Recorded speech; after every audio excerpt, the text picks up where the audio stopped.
Ketika aku membuka penutup wajahnya, tiba-tiba mereka tersentak, lalu mencium dan menangisinya, dan berkata, "Subhanallah, wajah yang selalu senantiasa bersujud kepada Allah, mata yang selalu menunduk atas apa yang diharamkan Allah, tubuhnya selalu sujud tatkala orang-orang dalam keadaan tidur.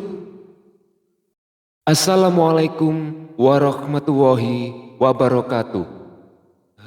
Sahabat Saf TV yang beriman, diriwayatkan oleh Ibnu Hibban dalam kitab Asy-Syiqaq. Kisah ini diriwayatkan oleh Abdullah bin Muhammad. Ia mengatakan, "Suatu hari, aku pernah berada di daerah perbatasan wilayah Arish di negeri Mesir. Aku melihat sebuah kemah kecil yang dari kemahnya menunjukkan bahwa pemiliknya adalah orang yang sangat miskin. Lalu aku pun mendatangi kemah yang berada di padang pasir tersebut untuk melihat apa yang ada di dalamnya. Kemudian aku melihat seorang laki-laki, namun bukan laki-laki biasa.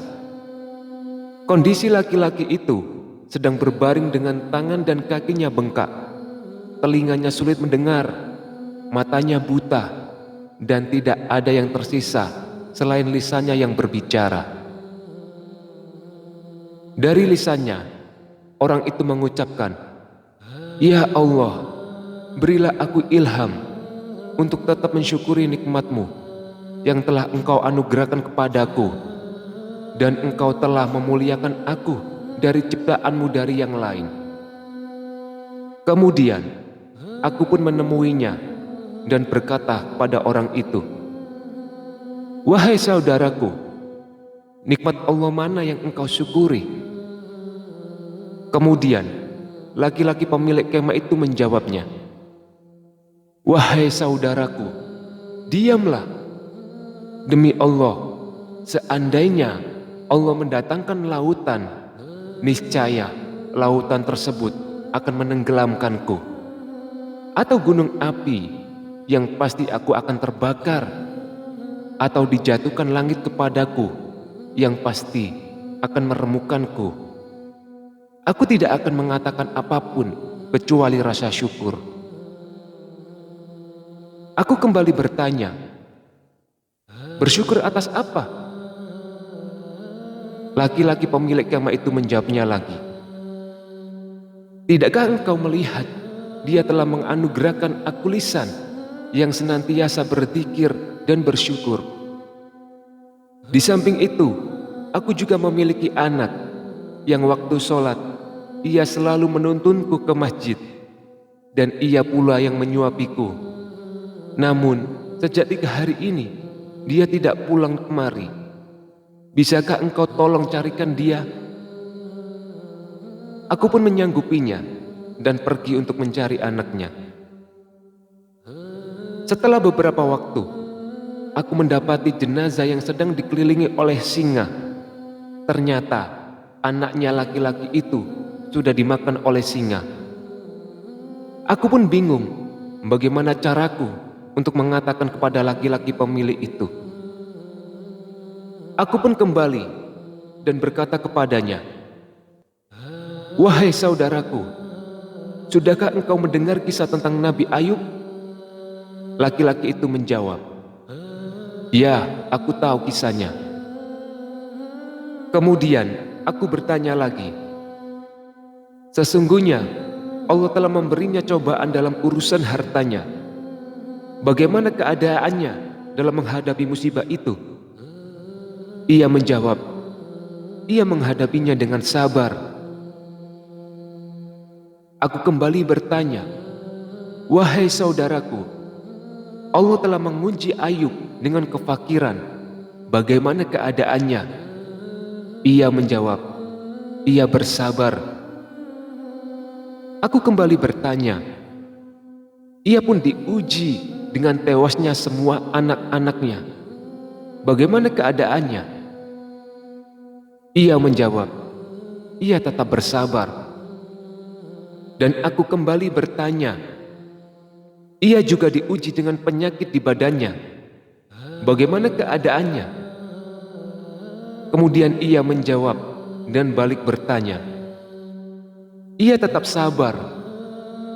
Sekarang katakan kepadaku, di mana anakku?" Kemudian aku berkata, "Sesungguhnya putramu telah aku temukan di antara gundukan pasir, dalam keadaan telah diterkam dan dimakan oleh binatang buas. Semoga Allah melipat gandakan pahala bagimu dan mensabarkan engkau." Kemudian laki-laki pemilik kemah ini mengatakan, "Alhamdulillah, yang dia tidak meninggalkan keturunan bagiku yang bermaksiat kepada Allah, sehingga ia diazab di neraka." Kemudian ia menarik nafas panjang, lalu ia meninggal dunia. Aku pun membaringkannya dan berpikir, apa yang harus aku perbuat? Aku sendirian, dan bagaimana aku mengurus jenazah ini? Kemudian aku tutupi dengan jubahku, dan beberapa saat kemudian lewat 4 orang laki-laki yang mengendarai kuda. Mereka berkata, "Wahai saudaraku, apa yang telah terjadi kepadamu?" Kemudian aku pun menceritakan kepada mereka apa yang telah aku alami, dan aku meminta bantuan kepada mereka untuk mengurus jenazah laki-laki ini. Mereka bertanya, "Siapa dia?"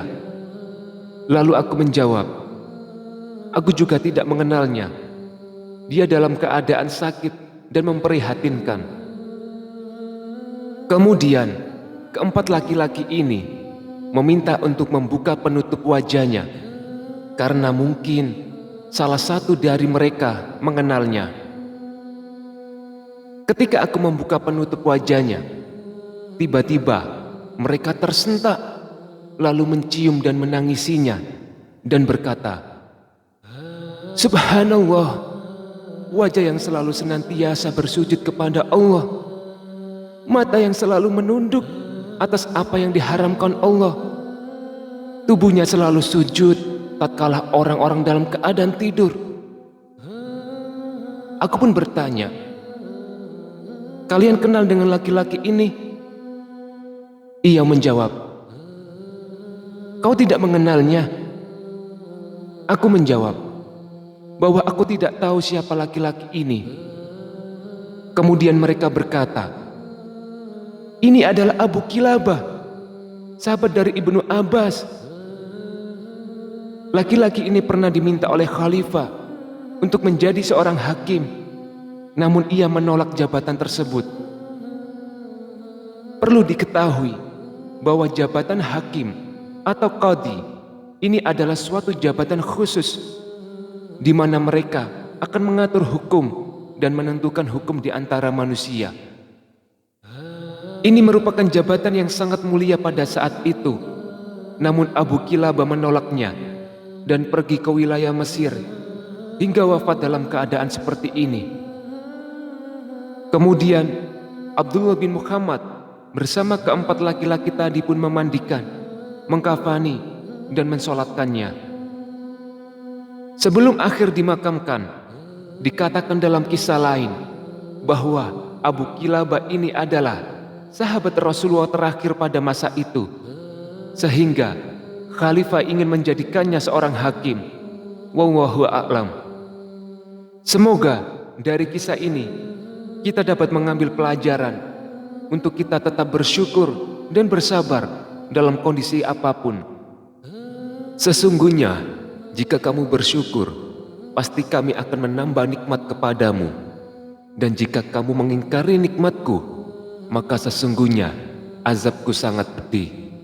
Quran Surat Ibrahim ayat 7. Wassalamualaikum warahmatullahi wabarakatuh.